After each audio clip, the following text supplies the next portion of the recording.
Alright guys, so today is the day that I'm going to set up Lucy's new enclosure, and I'm going to get her out of this boa tub. She's a little cramped in here, and if you've been watching my videos, you know Lucy is my reticulated python. Take a look, I have her right here. She's in this boa tub. She's taking a little nap, and what I'm going to do today is I'm going to get her out of here and I'm going to put her into a bigger enclosure. I actually have one that's 6 foot long. This one's a little over 4 foot, and it's really not tall enough. It's a pretty small enclosure for a snake this size. So Lucy, she is a 50% dwarf white albino reticulated python. And she's coming in at about 50 pounds, so she's a pretty big girl. She's still pushing on her enclosure. Her mouth is a little inflamed. She's really not happy in here. So I'm going to move her to a bigger enclosure, and I'm going to, so I got the enclosure, and I showed you what the enclosure looks like, and I decided to add a little more frills to the enclosure. I didn't think it really had enough heat. It just had heat on the bottom, and what I did is I bought a radiant heat panel that goes inside the enclosure that'll actually heat from the top. So when I put her in there, she'll have heat from the top and the bottom, which I think will keep her temperature a lot better, because she's in a different room. It's a little bit colder ambient temperature, and I think it's just a little bit too cold in that room to heat just from the bottom. So take a look at what I bought here. I just got it in, and this is the thermostat, and it actually has 2 different controllers, 2 different probes, 2 different heat controls. So this will control the heat on the bottom and the heat on the top. And then this panel here, this is the actual radiant heat panel, and I'll attach that to the top on the inside. And then I also bought this fancy little LED strip, and this goes on the inside, and this'll give her some light on the inside, and it also has a dimmer on the LED light, which is pretty neat. So I can have it bright in the day, and I can come down and dim it at night, which is going to be pretty incredible. So I'm going to get started, and let me show you kind of what the enclosure looks like right now, and I'll kind of walk you through the setup. Okay, so this is the enclosure that I bought for her, and this is actually made by Brace Exotics. They custom made it. They cut all of the material and screwed it all together and glued it, and it's all ready to go except for the extra heat panels and the light. And the first thing I'm going to do is I put these sliding glass doors in here. These are really heavy duty glass. There's 2 of them, and they just slide up from the bottom into a slot on the top, and then the bottom slides under these rails. So I'm going to take these out, and then I'm going to flip the whole thing upside down. Okay, so now I took the front glass out, I flipped the unit over, and this is what the bottom looks like. So what they did here is they took a router, actually, and they routed this out, made a little indentation, and then they just put some heat strip in here with an attached electrical cord, and that's going to heat from the bottom. And what I'm going to do is I'm going to put the radiant heat panel on the same side over here as the heat panel, so it'll heat from the top and the bottom over here, and then on this end it's going to be the cool end.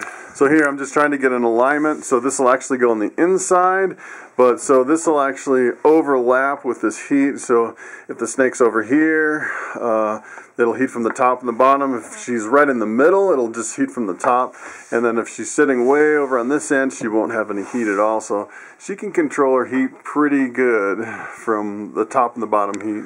Okay, so now that I'm kind of getting into this a little deeper, I've noticed that the panel inside here actually has the cord in the back, and it recommends putting it in such a way that the reptile, the snake in this case, can't get access to the cord. So I'm thinking I could put it flush right up against the back, and that cord can go directly through, and there won't be any chance of getting hung up. So if I put it in the middle, I'm thinking the cord going into the back here, there's going to be a little bit that I'd have to kind of worry about. The snake, I suppose I could glue it to the top and then go out. But I'm thinking directly in the back might be a little better. And also, it calls for putting the probe. So this is the probe to the thermostat, and it says the probe should be a couple inches from the panel. And so I'm thinking drilling a hole in here from the back and bringing it in to where it's just sticking out just a little bit above the panel. I think if the panel was more in the middle, it'd be hard to really get the probe suspended to where it's 2 to 3 inches from the panel. So I'm thinking pushing this all the way against the back, it'll make the cords and the thermostat situation a lot easier. So it looks like I'm actually going to have to drill a couple holes, and luckily I have a really fancy drill kit here, drill bit set here that has just about every size, and it looks like the size I'm using here is a 19/64. It's definitely not metric, it is an American size. And I kind of started the hole a little bit here, and just a little bit right there, and that's where the cord is going to go in. Right there. Okay, so this plastic is extremely easy to drill into. It only took me just a couple seconds to drill a hole. Hardly had to make any pressure at all. And the cord is actually off of the plug. It doesn't come with the plug in on the cord, and you just basically thread it right through the hole. Okay, so I drilled one more hole for the probe just about 2 inches above, and I taped it on the back. I think this is going to work perfect. If the snake hits it, it's not going to really move around too much. I think it's going to work just about perfect. Okay, so the radiant heat panel, actually they recommend just using 2 screws. I measured the clearance, so it'll go through the heat panel. It won't go completely through the plastic. And it just recommends 2, 1 on each end, and I'm going to connect those with my drill. It's basically a crosshead Phillips drill bit on my electric drill.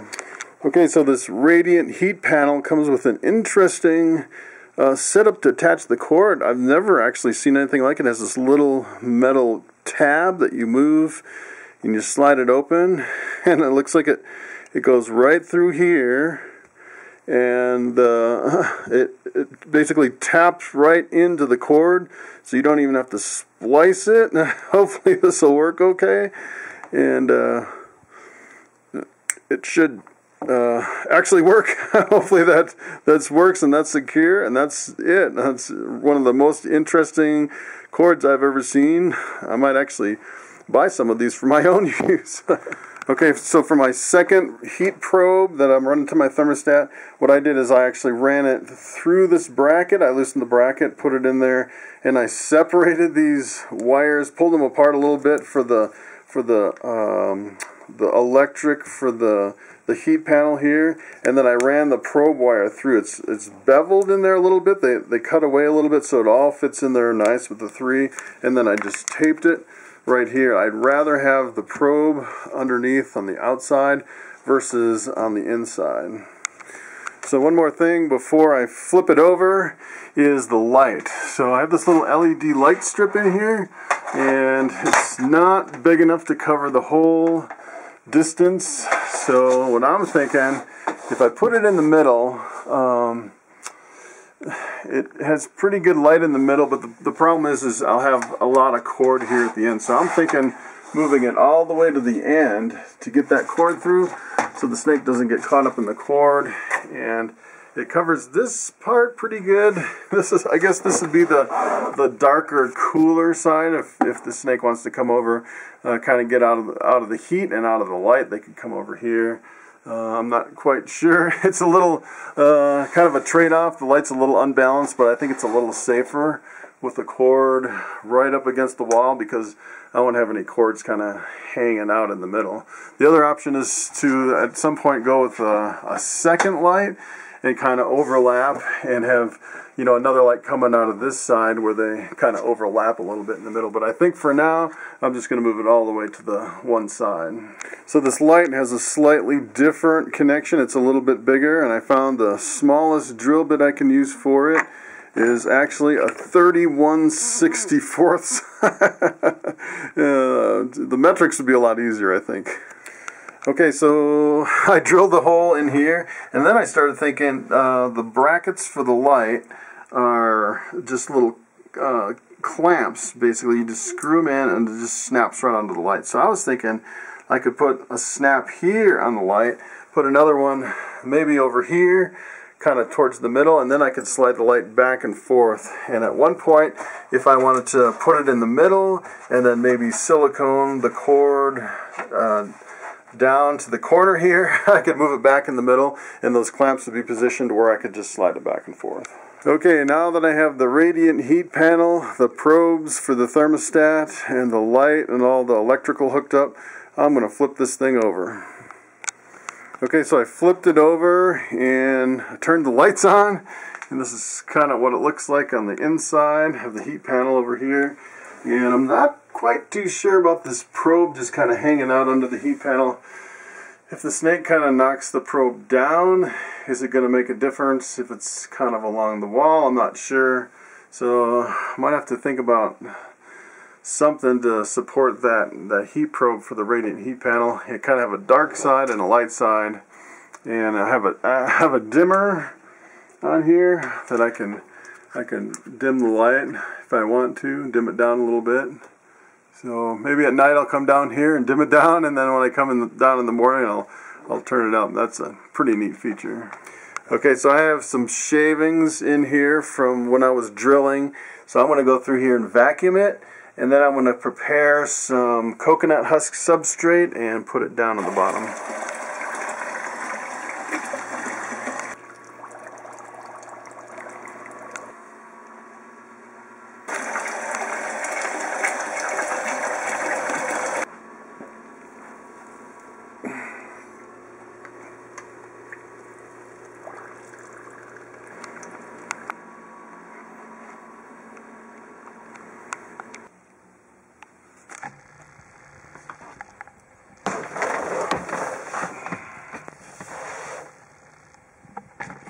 Okay, so one block of coconut husk completely fills the whole bottom. It's just perfect for the bottom substrate.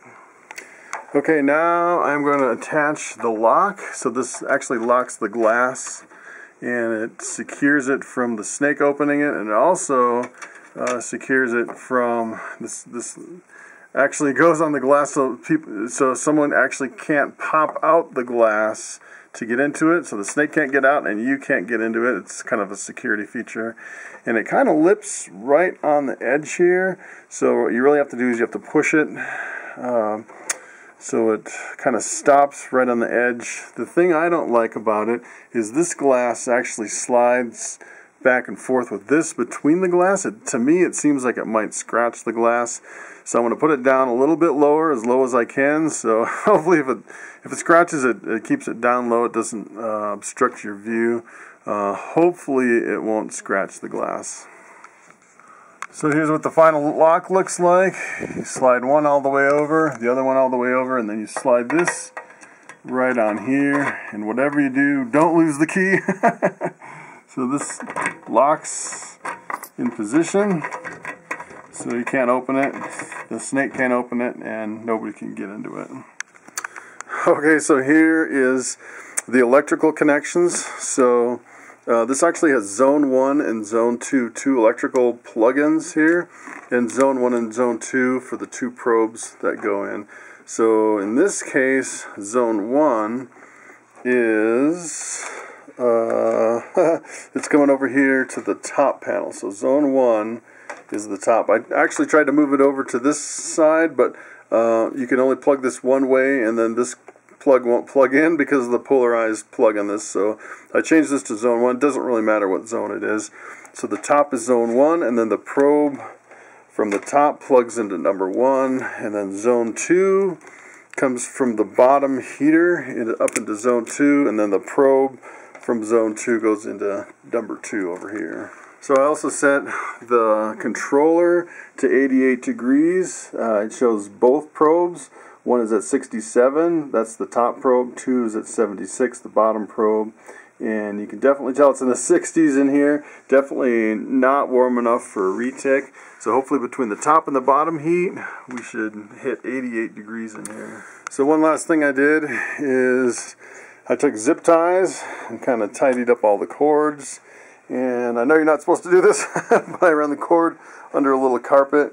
Ideally, it'd be nice to get this up against the wall and even stack some of them. And if you notice, it's definitely getting humid in there. It's getting a little hot and steamy.